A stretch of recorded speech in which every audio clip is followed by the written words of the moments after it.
Friends, कैसे हैं आप सभी। आई होप आप सभी अच्छी होंगी। मैं ज्योति आप सभी का स्वागत करती हूं आपके अपने यूट्यूब चैनल जनवानी क्लासेस में, जहां पर हम पढ़ते हैं ग्रेजुएशन के लिए मैथमेटिक्स। आज की क्लास है हमारी बीएससी 6th सेमेस्टर मैथ्स की क्लास, जिसमें हमारी बुक चल रही है ऑपरेशन रिसर्च एंड चैप्टर पढ़ रहे हैं लीनियर प्रोग्रामिंग प्रॉब्लम।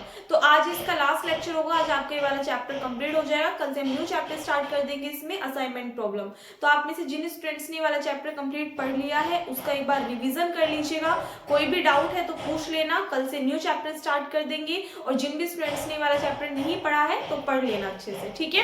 तो देखो, आज इसमें हम जिस टॉपिक पे बात करेंगे वो होगी एक्सरसाइज 4 के लिए। एक्सरसाइज 3 तक मैं आपको कंप्लीट करा चुकी हूँ। एक्सरसाइज 4 में क्वेश्चंस जो आपको गिवन होंगे वो किस फॉर्म में गिवन होंगे कि आपको कोई भी लीनियर प्रोग्रामिंग प्रॉब्लम गिवन होगी और आपको उसके बेसिक फिजिबल सॉल्यूशंस या फिर बेसिक सॉल्यूशंस फाइंड आउट करने होंगे, जिसके लिए आपको पहले पता होना चाहिए बेसिक सॉल्यूशन होता क्या है, बेसिक फिजिबल सॉल्यूशन क्या होता है, कितने टाइप के होते हैं, ये सब चीजें।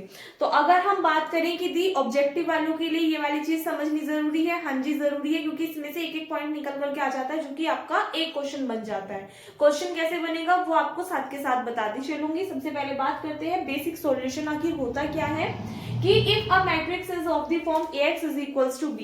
एक्चुअल में आपको जो इक्वेशन, आपको क्या होगा, क्वेश्चन जो होगा, क्वेश्चन में आपको इक्वेशंस गिवन होंगी। लीनियर प्रोग्रामिंग प्रॉब्लम के लिए इक्वेशंस गिवन होंगी, तो उन इक्वेशन से सबसे पहले आप क्या बनाओगे, मैट्रिक्स फॉर्म बनाओगे। मैट्रिक्स फॉर्म आपको पता है किस फॉर्म की होती है, ax is equals to b। For example, अगर हमारे पास में दो कोई भी इक्वेशन है, हमने कहा कि एक इक्वेशन आपके पास में x1 plus 2x2 plus x3 is equals to 4, और एक आपके पास में इक्वेशन है x1 plus 5x2 plus 3x3 is equals to 5। हमने कहा ये दो इक्वेशंस हैं, तो क्या आप इनसे मैट्रिक्स फॉर्म नहीं लिख सकते। मैट्रिक्स फॉर्म क्या होती है, ax is equals to b। x जो होगी, x के अंदर तो कौन से एलिमेंट आएंगे, जो भी वेरिएबल्स हैं आपके पास में, x1 x2 x3। तो x तो क्या बन जाएगा आपके पास में, x1 x2 x3। सेम इसी तरीके से अगर हम b की बात करें तो b जो है, b के अंदर कौन से एलिमेंट्स आएंगे, जो राइट हैंड साइड में होंगे, जैसे कि 4 और 5 हो गया, तो यहाँ पे 4 और 5 आ जाएगा। सेम इसी तरीके से हम a निकाल लेंगे। a के अंदर क्या होगा कि इसके अंदर जैसे x1 है, यहाँ पर x1 का कोफिशिएंट 1, यहाँ पर 1, यहाँ पे x2 का कोफिशिएंट 2, यहाँ पर 5, यहाँ पर x3 का कोफिशिएंट 1, यहाँ पर 3। तो ये हमारे पास में एक ही वैल्यू निकल गई। तो एक्चुअल में क्या होगा कि जो भी इक्वेशंस आपको गिवन होंगी उनसे आप क्या निकाल लोगे, मैट्रिक्स फॉर्म निकाल लोगे, यानी कि ax is equals to b वाली फॉर्म निकाल लोगे सभी। सो आगे देखो क्या कहा कि if a matrix is of the form this then there can be at most NCM basic solutions. तो वहां पर क्या होंगे, एनसीएम टाइप के बेसिक सॉल्यूशंस जो है वो एग्जिस्ट करेंगे। वेयर, जहां पर n क्या है, नंबर ऑफ वेरिएबल्स। n क्या है, नंबर ऑफ वेरिएबल्स, यानी कि कितने नंबर ऑफ वेरिएबल्स है। जैसे कि अभी जो मैंने इक्वेशन लिखी थी उसके अंदर कितने नंबर ऑफ वेरिएबल्स थे, 3। कौन कौन से, x1 x2 एंड x3। तो नंबर ऑफ वेरिएबल्स कितने हो गए, 3 हो गए। उसके बाद में बात करें m की, m क्या होगा, नंबर ऑफ इक्वेशंस। कितनी इक्वेशंस आपको गिवन है, 2 इक्वेशंस गिवन थी, तो नंबर ऑफ इक्वेशंस कितने हो गए, 2 हो गए। इस तरीके से तो आपको क्या करना है कि एनसीएम की वैल्यू निकालनी है। तो जितने भी एनसीएम होंगे, एनसीएम की जो भी वैल्यू आएगी उतने ही क्या होंगे, बेसिक सॉल्यूशंस जो है वो एग्जिस्ट करेंगे उस गिवन एलपीपी के लिए, ठीक है। इसके बाद में बात करते हैं बेसिक फिजिबल सॉल्यूशन क्या होता है। तो बेसिक फिजिबल सॉल्यूशन क्या होता है कि in a LPP a feasible solution which is also basic is called a basic feasible solution. यानी कि किसी भी लीनियर प्रोग्रामिंग प्रॉब्लम में अगर कोई भी फिजिबल सॉल्यूशन कैसा हो, बेसिक भी हो, तो उस कंडीशन में उस सॉल्यूशन को हम क्या बोलेंगे, बेसिक फिजिबल सॉल्यूशन बोलेंगे। एंड शॉर्ट फॉर्म में हम इसको रिप्रेजेंट कैसे करेंगे, BFS लिख करके रिप्रेजेंट करेंगे। तो कहीं पे भी ये लिखा हो तो आपको क्या पढ़ना है, बेसिक फिजिबल सॉल्यूशन। क्लियर है।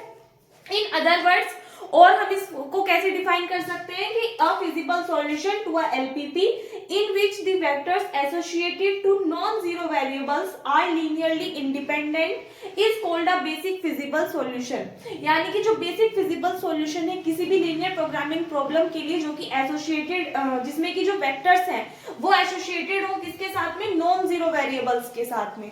नॉन जीरो वेरिएबल्स, वेरिएबल्स कौन से होते हैं, जैसे कि x1 x2 x3 ऑल्सो कैसे होनी चाहिए, नॉन जीरो, इनकी वैल्यू 0 नहीं होनी चाहिए। आर लीनियरली इंडिपेंडेंट, कहने का मतलब क्या है कि कुछ वेरिएबल्स ऐसे होते हैं जिनका कोफिशिएंट हम 0 मान लेते हैं। जैसे कि हमारे पास में ऐसा होगा ना कि मान लो आपको इक्वेशन गिवन है इक्वेशन से आपको मैट्रिक्स बनानी है, तो सपोज जो हमारी फर्स्ट इक्वेशन है उसमें आपको x3 गिवन ना हो, लेकिन सेकंड वाली इक्वेशन में आपको x3 गिवन हो, तो उस कंडीशन में हम जब उसकी मैट्रिक्स फॉर्म बनाएंगे तो फर्स्ट वाली इक्वेशन के लिए x3 का कोफिशिएंट क्या मान लेंगे, उसमें 0 मान लेंगे, तो वहां पर वो वाला जो हमारा वेरिएबल होगा वो क्या होगा, 0 वेरिएबल। तो हमें क्या लेना है, only non zero variables are linearly independent, यदि वे कैसे हो, लीनियरली इंडिपेंडेंट।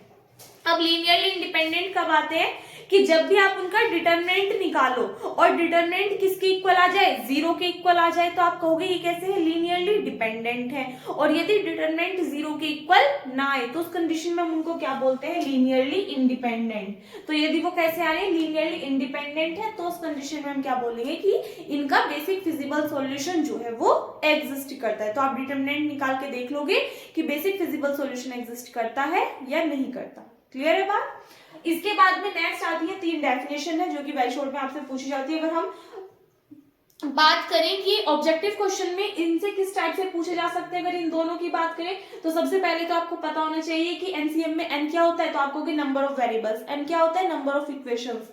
इसमें अगर बात करें कि बेसिक फिजिबल सॉल्यूशन एग्जिस्ट करेगा कब, यदि जो भी आप वेक्टर्स लोगे जो कि एसोसिएटेड होंगे नॉन जीरो वेरिएबल्स के साथ में, वो कैसे होने चाहिए, लीनियरली इंडिपेंडेंट होने चाहिए।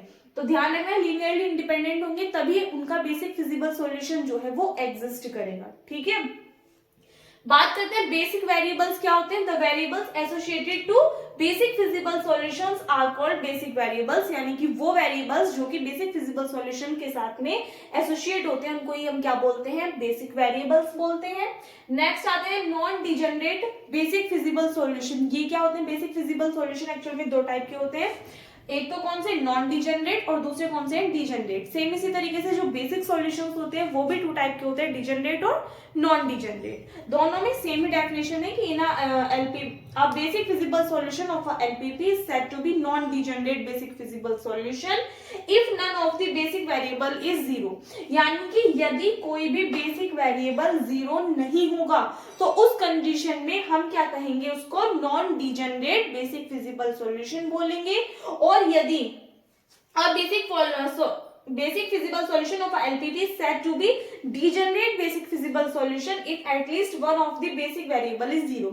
यानी कि जितने भी बेसिक वेरिएबल्स होंगे यदि उनमें से कोई एक भी 0 हो गया तो उस कंडीशन में आप उसको क्या बोलोगे, डिजेनरेट बेसिक फिजिबल सॉल्यूशन बोलोगे। और यदि कोई भी मतलब एक कम से कम होना चाहिए, एक से ज्यादा कितने भी 0 हो सकते हैं, तो उस कंडीशन में आप क्या बोलोगे, उसको डिजेनरेट बेसिक फिजिबल सॉल्यूशन। लेकिन अगर एक भी नहीं है, यानी कि कोई भी जो भी आपके पास में बेसिक फिजिबल सॉल्यूशन है उसमें जो वेरिएबल है वो 0 नहीं है बेसिक वेरिएबल, तो उस कंडीशन में आप उसको क्या बोलोगे, non degenerate basic feasible solution बोलोगे। क्लियर है बात। तो ये सभी बातें आपको ध्यान रखनी है, एक बार नोट कीजिए, इसके बाद क्वेश्चन करते हैं और इसी के साथ में क्वेश्चन इंक्लूड कर लेना, बाद में मैं आपको कराऊंगी क्वेश्चन में। यहाँ पे भी डायरेक्ट साइड में एक ब्रैकेट टाइप बना करके लिख लेना, फॉर्मूला याद रखना है आपको, पता है अच्छी बात है, नहीं पता तो भी याद रखना है। एनसीएम को आप कैलकुलेट किस तरीके से करोगे, factorial n divided by factorial m और एन माइनस एम फैक्टोरियल, ये इसका फॉर्मूला होता है। ठीक है, पहले फैक्टोरियल एन और उसको डिवाइड करोगे आप किससे, फैक्टोरियल एम इंटू एन में से माइनस कर दोगे एम को, उसका फैक्टोरियल निकालोगे। ठीक है, नोट कीजिए इसको। सो देखिएगा क्वेश्चन आपके सामने लिखा हुआ है, क्वेश्चन में आपसे कहा है is x1 is equals to 1, x2 is equals to 1/2, x3, x4, x5 सभी 0 हैं। अब basic solution of the following equations, 2 equations आपको गिवन है, तो आपको बताना है कि ये जो आपको वैल्यूज दी हुई है क्या ये बेसिक सॉल्यूशन है या नहीं है, किसके, इस इक्वेशन की। अब बेसिक सॉल्यूशन क्या होगा आपको बता दिया डेफिनेशन के अकॉर्डिंग। अब आपको मैंने सेकेंडली डेफिनेशन लिखाई थी किसकी, बेसिक फिजिबल सॉल्यूशन की भी। अब बेसिक फिजिबल सॉल्यूशन क्या होता है कि जो आपका फिजिबल सॉल्यूशन है यदि वो बेसिक भी हो तो उसको हम क्या बोल देते हैं, बेसिक फिजिबल सॉल्यूशन। अब जब आपको सॉल्यूशंस गिवन है बेसिक सॉल्यूशंस, तो आपको बताना है, सॉरी आपको जो सॉल्यूशन गिवन है आपको बताना है क्या ये बेसिक सॉल्यूशन होंगे या नहीं होंगे इस इक्वेशन के। तो एक्चुअल में आप लेकर के क्या चलोगे, सबसे पहले कि जो भी आपको बेसिक सॉल्यूशन गिवन है सबसे पहले आपको देखना है कि उसमें जो नॉन जीरो वेरिएबल है वो कौन कौन से हैं। तो आप देखोगे सिर्फ x1 और x2 दो आपके पास में ऐसे हैं जो कि नॉन जीरो वेरिएबल है, बाकी 3 वेरिएबल ऐसे हैं जिनकी वैल्यू क्या है, 0 है। तो ये तीनों तो कैसे हो गए, 0 वेरिएबल हो गए। तो फर्स्ट लाइन आप क्या लिखोगे, सबसे पहले आपको लिखना है ई इन अ बेसिक सॉल्यूशन, यानी कि जो बेसिक सॉल्यूशन है इनमें जो आपके पास नॉन जीरो वेरिएबल्स हैं वो कौन से, x1 x2, सिर्फ दो हैं। तो in a basic solution there are only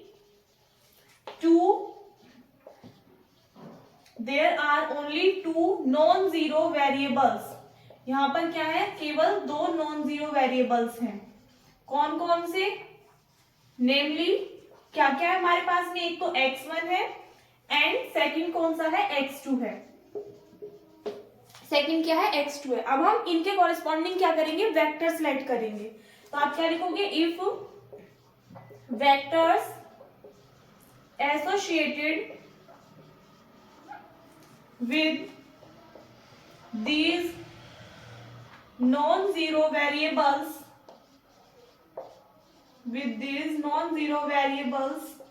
b, हमने क्या माने, वेक्टर्स कौन कौन से ले रहे हैं। हम देखो अगर x1 है तो x1 के लिए हमने मान लिया अल्फा 1 है, एंड x2 है तो x2 के लिए हमने मान लिया क्या, अल्फा 2 है। अगर यहाँ पर x2 ना होकर के x4 होता तो हम क्या मानते, वेक्टर अल्फा 4 मानते, x3 होता तो अल्फा 3 लेट करते। तो जो भी आपको नॉन जीरो वेरिएबल्स गिवन है उनके एसोसिएटेड हमें कोई भी वेक्टर लेने हैं। तो आपको देख लेना है, अगर x1 है तो अल्फा 1 लोगे, x2 है तो अल्फा 2 लोगे, x3 है तो अल्फा 3 लोगे। इस तरीके से आपको टर्म सिलेक्ट करनी है। हमने दो वेक्टर मान लिए अल्फा 1 और अल्फा 2। तो इनसे क्या बनाएंगे हम, एक मैट्रिक्स बनाएंगे कॉलम वेक्टर की फॉर्म में, और उसका क्या निकालेंगे हम, डिटरमिनेंट निकालेंगे। So now the determinant of the column vector corresponding to these variables is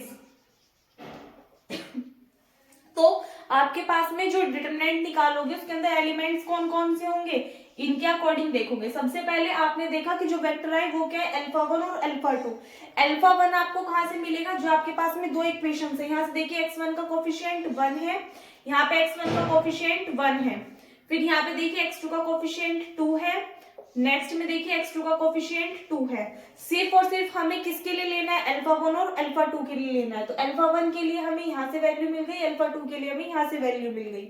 इसका हमें डिटरमिनेंट निकालना है। तो जब आप डिटरमिनेंट निकालोगे कैसे निकालते हो, 2 1 जा 2, बीच में माइनस साइन, 2 1 जा 2, 2 में से 2 गया, क्या मिला आपको, 0।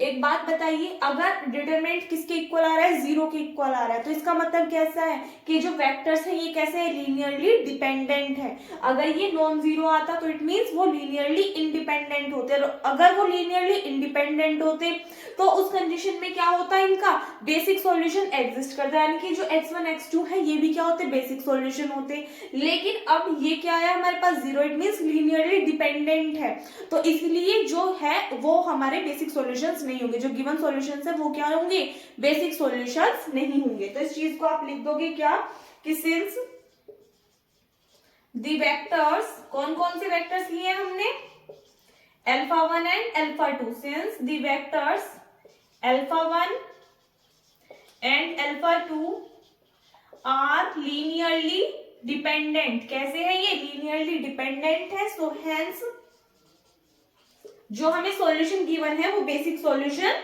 नहीं है। The solution is not a basic solution, is sorry not a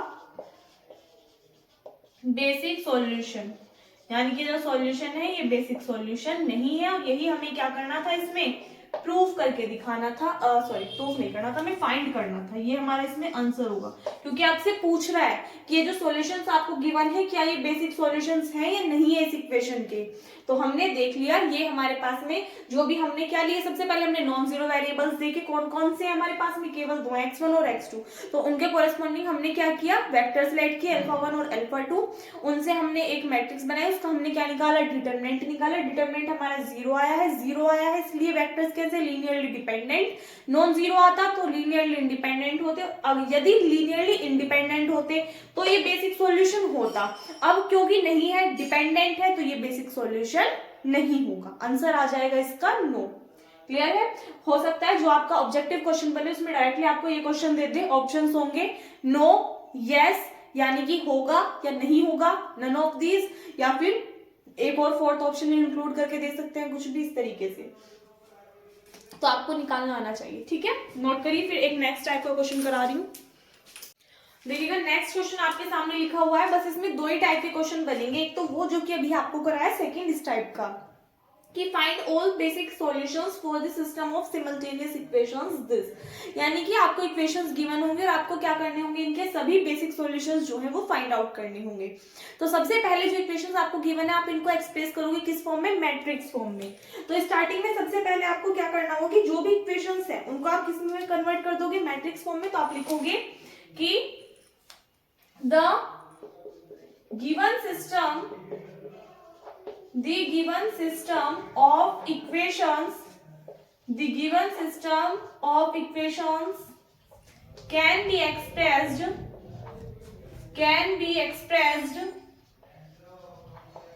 in matrix form, और मैट्रिक्स फॉर्म कौन सी बताई थी आपको, can be expressed in matrix form ax is equals to b, ये वाली बताई थी। वेयर जहां पर अगर हम बात करें a जो है वो किसके इक्वल होगा, a के अंदर अगर हम देखें तो हमारे तीन वेक्टर्स आप लेट करोगे, किसके एसोसिएटेड, जो भी आपके पास में नॉन जीरो वेरिएबल्स है। नॉन जीरो वेरिएबल्स कौन कौन से, x1 x2 और x3, तीन है तो तीन ही आपको वेक्टर्स लेट करने पड़ेंगे। तो कौन कौन से आ जाएंगे, अल्फा 1 अल्फा 2 और अल्फा 3, ये तीन वेक्टर्स आएंगे आपके पास में। यहाँ पर अगर हम इनकी एक्चुअल वैल्यूज देखें तो अल्फा 1 आपके पास में क्या आएगा, अल्फा 1 के अंदर कौन कौन से एलिमेंट एग्जिस्ट करेंगे, यहाँ पे x1 का कोफिशिएंट 2, यहाँ पर x1 का कोफिशिएंट 3, अल्फा 2 अगर हम निकालें तो देखना x2 का कोफिशिएंट 3, यहाँ पर x2 का कोफिशिएंट 4 है। अल्फा 3 की अगर हम वैल्यू निकालें तो यहाँ पर x3 का कोफिशिएंट 4 है, यहाँ पर x3 का कोफिशिएंट 5 है। तो ये तो अल्फा 1 अल्फा 2 अल्फा 3 की वैल्यूज आ गई। अगर मैं आपसे कहूं कि ये तो a के लिए हो गया कंप्लीट, यहाँ पर x के लिए क्या आएगा, तो x किसको रिप्रेजेंट करता है, जो भी वेरिएबल्स होते हैं। वेरिएबल्स कौन कौन से हैं, x1 x2 x3, तो इट मींस x1 x2 और x3 आ जाएगा। फिर नेक्स्ट अगर हम देखें b, तो b के लिए आपके पास में क्या आएगा, b क्या होते हैं, जो राइट हैंड साइड में लिखे होते हैं इक्वेशंस के टर्म्स, यानी कि 5 और 6, तो आपके पास में b ये मैट्रिक्स आ जाएगी। तो यहाँ पर हमें सभी वैल्यूज मिल गई। अगर हम यहाँ पर एनसीएम देखें कि बेसिक सॉल्यूशन इसका एग्जिस्ट करता भी है नहीं, पहले तो हमें ये चेक करना होगा भाई यदि बेसिक सॉल्यूशन एग्जिस्ट कर रहा है तभी तो हम क्या करेंगे, फाइंड आउट करेंगे, और हमें देखना है कि एग्जिस्ट जो कर रहा है वो कितने कर रहे हैं, यानी कि कितने नंबर ऑफ बेसिक सॉल्यूशंस हम निकाल सकते हैं। तो सबसे पहले हम लिखेंगे वेयर, यहाँ पर अगर हम बात करें n की, तो n क्या बताया था आपको, नंबर ऑफ वेरिएबल्स, क्या थे, नंबर ऑफ वेरिएबल्स। तो नंबर ऑफ वेरिएबल्स कितने हैं, x1 x2 x3 3 है, तो इट मींस इसकी वैल्यू कितनी आ गई 3, तो n की वैल्यू क्या है आपके पास में 3 है। एंड अगर हम m निकालें तो m क्या होता है, number of equations, number of equations. तो इक्वेशंस कितनी गिवन है आपको, 2 गिवन है, तो m की वैल्यू कितनी आ गई 2, n is equals to 3 and m is equals to 2। तो यहाँ पे जो total number of basic solutions होंगे वो क्या होंगे, so there are at most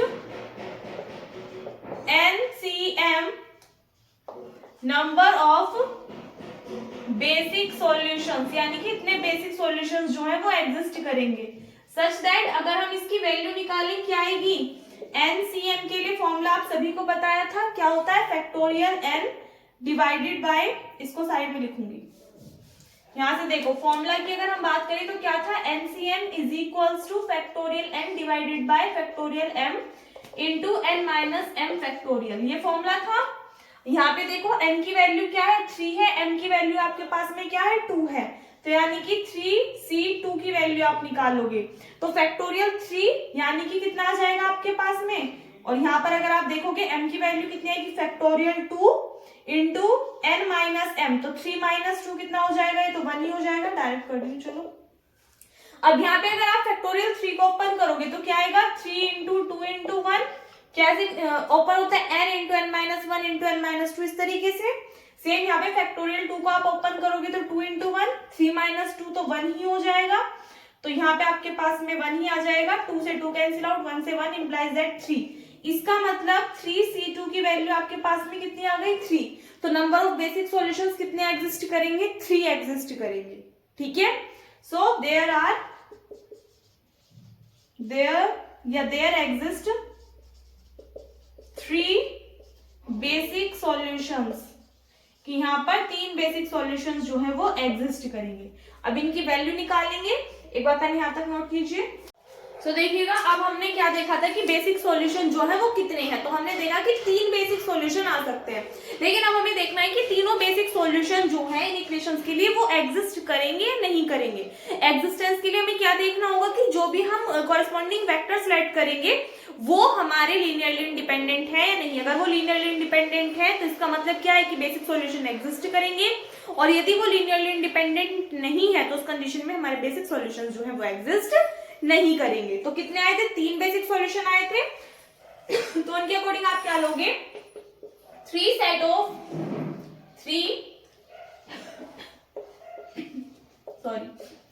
of vectors out of alpha 1 alpha 2 alpha 3। हमने 3 वेक्टर्स माने थे, अल्फा 1 अल्फा 2 अल्फा 3। ठीक है, तो इनमें से अगर हम कोई भी 3 सेट बनाते हैं आर एज फॉलोज, तो 3 सेट कौन कौन से बनेंगे, अपनी मर्जी से आप कुछ भी ले सकते हो। एक बार आप सेट बना लीजिए अल्फा 1 और अल्फा 2 को लेकर के, एक सेट बना लीजिए आप अल्फा 1 और अल्फा 3 को लेकर के, फिर एक सेट बना लीजिए आप अल्फा 2 और अल्फा 3 को लेकर के। क्या उससे अलग कोई भी सेट बनेगा, नहीं बनेगा। तो सबसे पहले हमने माना जो हमारे पास B1 सेट है, B1 सेट किसके लिए बनाया हमने, अल्फा 1 और अल्फा 2 के लिए। फिर हमने B2 देखा, B2 सेट हमने बनाया अल्फा 1 और अल्फा 3 के लिए, और जो B3 है हमने कहा कि ये किसके लिए है, अल्फा 2 एंड अल्फा 3 के लिए। ये 3 सेट बनेंगे। तो सबसे पहले अगर हम B1 की बात करें तो देखना जरा, ये मैट्रिक्स किस फॉर्म की बनेगी, इसमें अल्फा 1 आ रहा है, इट मींस x1 का कोफिशिएंट 2, x1 का कोफिशिएंट 3, अल्फा 2 आ रहा है तो x2 का कोफिशिएंट 3, यहाँ पे x2 का कोफिशिएंट क्या है, 4 है। फिर नेक्स्ट देखो B2 के लिए, तो B2 में सबसे पहले अल्फा 1 यानी कि x1 का कोफिशिएंट 2, x1 का कोफिशिएंट 3, अल्फा 3 के लिए x3 का कोफिशिएंट 4 एंड यहाँ पे x3 का कोफिशिएंट 5।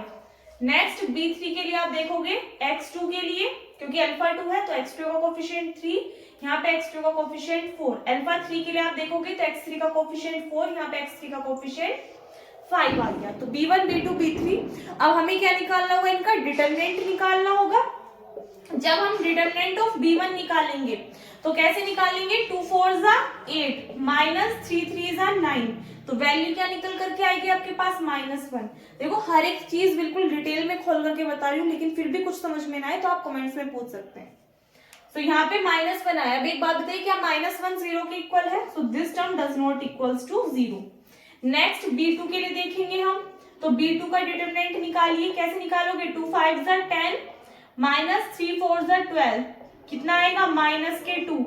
ये भी हमारा 0 के इक्वल नहीं है।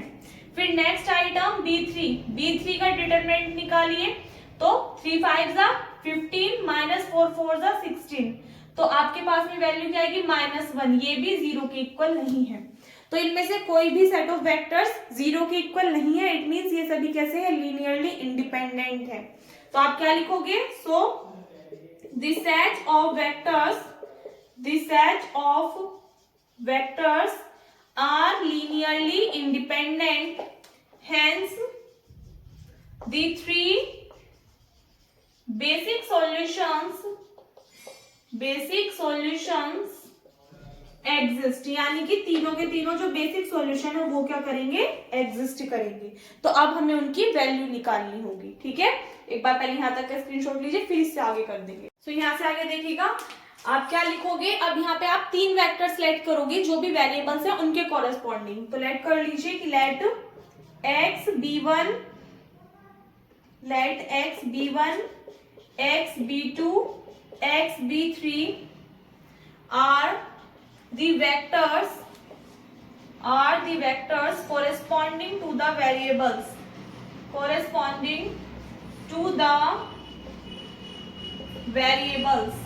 so then अब यहाँ पे आपको जो वैल्यू निकालनी होगी वो इन तीनों की वैल्यू निकालनी होगी। तो सबसे पहले अगर आप x b1 देखोगे तो x b1 किसके इक्वल होगा, ये b1 का आप इनवर्स निकालोगे और इसमें मल्टीप्लाई कर दोगे किसकी, स्मॉल b की।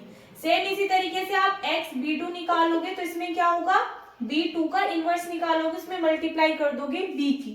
अब अगर हम बात करें b1 की, तो b1 आपके पास में ये मैट्रिक्स थी। अगर आपको इसका इनवर्स निकालना है तो इनवर्स के लिए फॉर्मूला क्या होता है, आप सभी को याद रखना है। साइड में अगर हम नोट कर दें कि अगर आपके पास में b कोई भी मैट्रिक्स है तो उस कंडीशन में यदि आपको b का इनवर्स निकालना है तो क्या होगा कि जो मैट्रिक्स b है उसका आप क्या निकालोगे, पहले डिटरमिनेंट निकालोगे, उसको 1 के अपॉन में रखोगे और इसमें मल्टीप्लाई कर दोगे किसकी, एडजॉइंट b की। अब एडजॉइंट b क्या होता है, जो भी आपके पास में b है, अगर हम ओनली बात करें किसकी, एडजॉइंट b की, तो ये क्या होता है आपके पास में जो भी b मैट्रिक्स है उसका आप क्या निकाल दो, ट्रांसपोज निकाल दो, ठीक है, ये होता है। और इनकेस सपोजेट मान लो अगर 3/3 की है, जो भी मैट्रिक्स है वो 3/3 की है, यानी कि 3 उसमें रो है और 3 ही उसमें कॉलम्स हैं। फॉर एग्जांपल, अभी पहले ये वाली चीज ना आपको क्लियर करनी पड़ेगी साइड में, अभी बता रही हूँ, पहले ये चीज यहाँ पे लिख देते हैं 2 3 और ये आ गई आपके पास में क्या, इनकी नीड होगी यार, यहाँ पे साइड में देखो आप एक बार। अभी आपको मैंने बताया डिटरमिनेंट तो आप निकाल लोगे जो भी मैट्रिक्स होगी भी उसका, वैसे तो ये आपने पहले पढ़ रखा है मैट्रिक्स में लेकिन भूल गए होंगे इसलिए रिकॉल करा रही हूँ। तो यहाँ पे डिटरमिनेंट तो निकाल लोगे, आता है आप सभी पे निकालना। बात आती है एडजॉइंट बी की। एडजॉइंट बी हम कैसे निकालते हैं, इसके आपके पास में 2 मेथड होते हैं। फॉर एग्जाम्पल, यदि हम ऐसी मैट्रिक्स ले रहे हैं जो कि कैसी है, 3/3 की है, यानी कि इसमें 3 ही तो कॉलम है और 3 ही इसमें रो है, तो ये 3/3 ऑर्डर की है मैट्रिक्स। तो इस कंडीशन में अगर आपको इसका ट्रांसपोज निकालना हो, तो इस मैट्रिक्स का यदि ट्रांसपोज निकालना तो आप क्या करोगे, जो कॉलम है उनको रो में और जो रो है उनको कॉलम में कन्वर्ट कर दोगे। यानी जैसे 1 2 3 फर्स्ट कॉलम है तो इसको आप फर्स्ट रो में कन्वर्ट कर दोगे, सेकंड कॉलम को सेकंड रो में, थर्ड कॉलम को थर्ड रो में, तो ये इसका ट्रांसपोज आ जाएगा। यानी कि अगर ये आपके पास में बी है तो एडजॉइंट बी आपके पास ये निकल करके आएगा। क्लियर है बात। लेकिन अगर हम जब भी बात करें किसकी, अगर हम बात करें 2/2 मैट्रिक्स की, तो उस कंडीशन में होगा क्या, फॉर एग्जांपल अगर आपके पास में मैट्रिक्स है, ये हम ले रहे हैं A B C D, 2/2 order की मैट्रिक्स हो गई। तो यदि आप इन दोनों को आपस में इंटरचेंज करते हो तो उस कंडीशन में ये आपके एज इट इज रहेंगे, इनमें कोई भी चेंज नहीं होगा। यानी कि यदि आपको इसका एडजॉइंट निकालना है तो उस कंडीशन में जो मैट्रिक्स आएगी वो क्या आएगी, मैंने कहा इन दोनों को इंटरचेंज, यानी कि जहां पर सी है वहां पर बी और जहां पर बी है वहां पर सी, तो एडी अपनी जगह पर ऐसे के ऐसे रहेंगे। ये होगा इसका फर्स्ट मेथड। और इसका जो सेकंड मेथड होगा, सेकंड मेथड में क्या होगा कि यदि आप इनको इंटरचेंज ना कर रहे हो, इन दोनों को इंटरचेंज कर रहे हो, तो ए डी में कन्वर्ट होगा, डी ए में कन्वर्ट हो जाएगा और ये जो दोनों होंगे इनके साइन चेंज हो जाएंगे, पॉजिटिव है तो निगेटिव और निगेटिव है तो पॉजिटिव। क्लियर हुई बात। अब यहाँ पे क्योंकि 2/2 की बन रही है मैट्रिक्स, उस कंडीशन में हम ये वाला कोई सा भी एक जो है अप्लाई कर देंगे, आपकी मर्जी, आप कोई सा भी अप्लाई कर सकते हैं।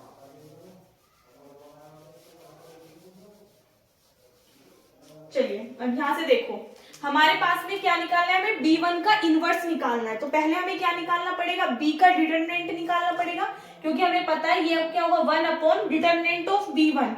b1 का अगर हम डिटरमिनेंट देखें तो क्या निकल करके आया था, -1, तो 1 अपॉन -1। और एडजॉइंट b निकालना है, तो इसका एडजॉइंट कैसे निकालेंगे हम, इन दोनों को तो एज इट इज रखेंगे, सॉरी इन दोनों को आप इंटरचेंज कर दोगे, तो यहाँ पे 4 आ जाएगा, यहाँ पर 2 आ जाएगा, इन दोनों की क्या कर देंगे हम, साइन चेंज कर देंगे। क्लियर हुई बात। 1 अपॉन डिटरमिनेंट ऑफ b1, उसके बाद में एडजॉइंट b1 और इसमें मल्टीप्लाई किसकी हो रही है, b हमारे पास में क्या था 5 6, ये हमारे पास वैल्यू थी। सेम इसी तरीके से हम b2 के लिए देखेंगे तो क्या आएगी आपके पास में वैल्यू निकल की, 1 अपॉन डिटरमिनेंट ऑफ b2 का डिटरमिनेंट क्या आया था -2।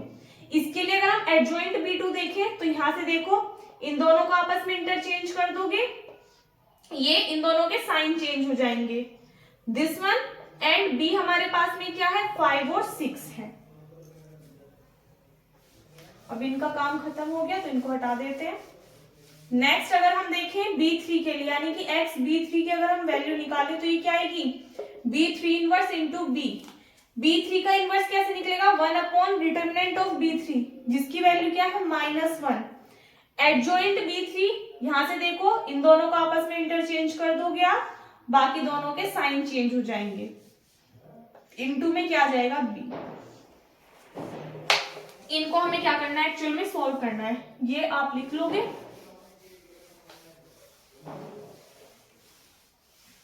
अब इनकी वैल्यूज निकाल लीजिए। अगर मैं यहां से कहूं इसकी वैल्यू निकालनी है तो कैसे निकालोगे, देखो -1 की आप इस वाली मैट्रिक्स में मल्टीप्लाई कर दो, साइन चेंज हो जाएंगे, आप बाद में कर देना।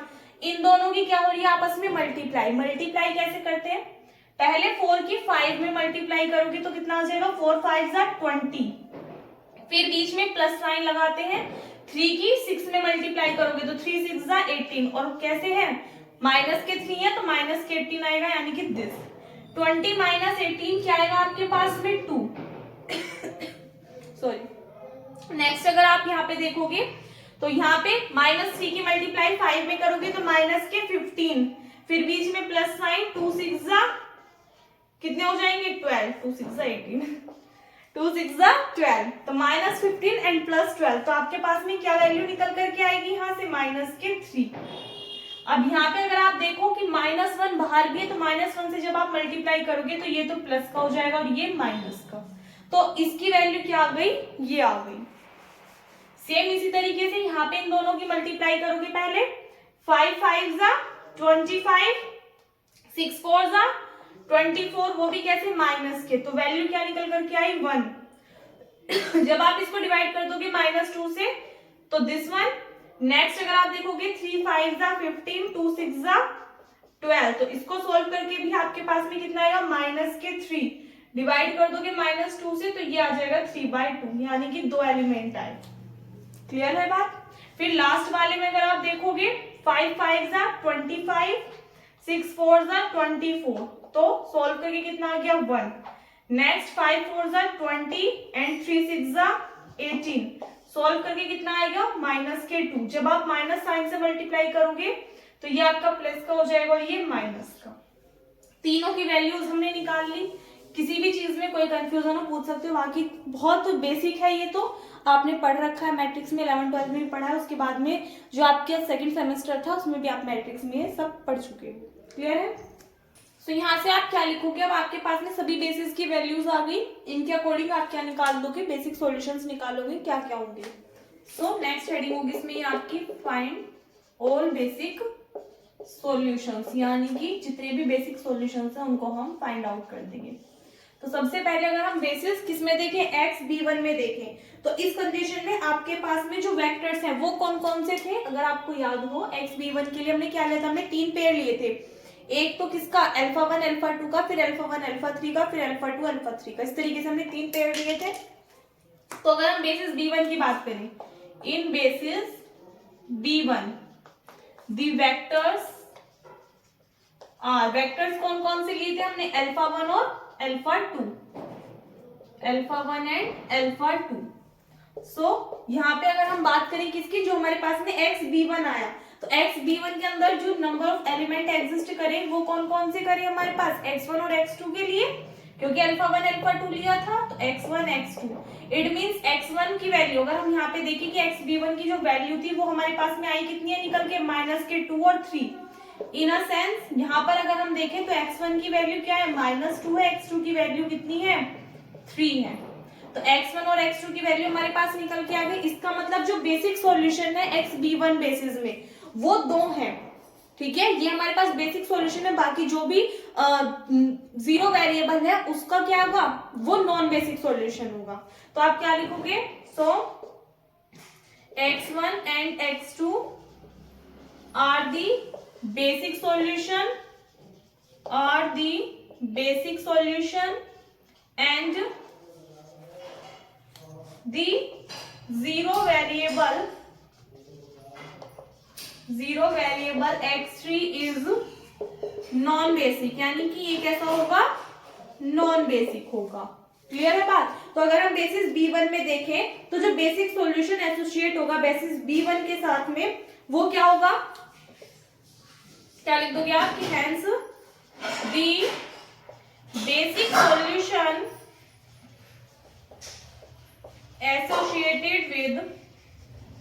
associated with basis B1 is, इसके लिए अगर हम देखें, देखो x1 की वैल्यू क्या है, -2 है, x2 की वैल्यू कितनी है 3 है, और x3 इसमें 0 वेरिएबल के लिए है, तो x3 की वैल्यू 0, तो एक बेसिक सॉल्यूशन तो ये आ जाएगा। सेम इसी तरीके से आप बाकी के लिख दोगे, उनको डायरेक्टली कर सकते हैं हम, इसके अकॉर्डिंग हमने देख लिया तो आप क्या लिखोगे, सिमिलरली, चाहे तो ऐसे ही करके आपको कॉपी भरनी है तो पूरा का पूरा डिटेल में करके लिख के आ सकते हो, बाकी दो के लिए भी अदरवाइज सिमिलरली करके आप लिख सकते हो। सिमिलरली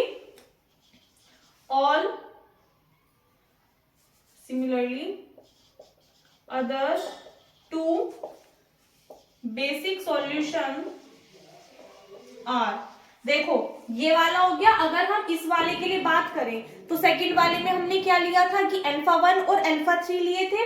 इट मींस ये किसके लिए होगा, x1 के और x3 के लिए। तो इसका मतलब x1 की वैल्यू तो कितनी है 1/-2 और x3 की वैल्यू क्या है 3/2। तो इसका मतलब इसमें 0 कौन सा होगा, बीच वाला, यानी कि x2 के लिए। और अगर हम लास्ट देखें दिस एंड, अगर हम लास्ट वाला देखें तो इसमें हमारे पास क्या था α2 और α3। इट मींस ये किसकी वैल्यू है x2 और x3 की, तो इसमें x1 क्या लोगे आप 0 लोगे, तो 0, -1 और 2। तो ये आपके पास में तीन क्या निकल कर के आएंगे बेसिक सॉल्यूशन। कौन कौन से, फर्स्ट है -2 3 0, सेकेंड है -1/2 0 3/2 एंड थर्ड है 0 -1 2। इस तरीके से आपको क्वेश्चंस को करना है। आई होप क्लियर हो गया होगा, थोड़ा सा लेंथी है बट इजी है, नोट कर लीजिए इसको। इसके बाद में देखिएगा कुछ क्वेश्चंस आपके सामने हैं, इनको एक बार खुद से सॉल्व करके देखिएगा, आंसर्स भी आपके सामने हैं। अगर कोई भी क्वेश्चन नहीं होता है तो कहाँ पे किस स्टेप में प्रॉब्लम आई आप कमेंट सेक्शन में पूछ सकते हैं। बाकी कल को हम इसमें न्यू चैप्टर स्टार्ट करेंगे जो कि है assignment problem. So I hope आपको ये वाला चैप्टर अच्छे से क्लियर हो गया होगा। जिन स्टूडेंट्स ने पढ़ लिया अच्छी बात है, जिन्होंने नहीं पढ़ा है वो एक बार पढ़ लिया, और जिन्होंने पढ़ लिया वो अच्छे से इसका रिवीजन भी करते थे। सो इस वीडियो में बस इतना ही। वीडियो अच्छी लगी तो वीडियो को लाइक कर देना, अपने फ्रेंड्स के साथ में शेयर कर देना। अगर आप चैनल पर नहीं हो या फिर अभी तक आपने चैनल को सब्सक्राइब नहीं किया है तो प्लीज चैनल को सब्सक्राइब करके साथ में नोटिफिकेशन बेल को भी ऑन कर दीजिएगा, ताकि आने वाली वीडियोस के नोटिफिकेशन आपको टाइम पर मिलते रहे। मिलते हैं नेक्स्ट वीडियो में। Thanks for watching.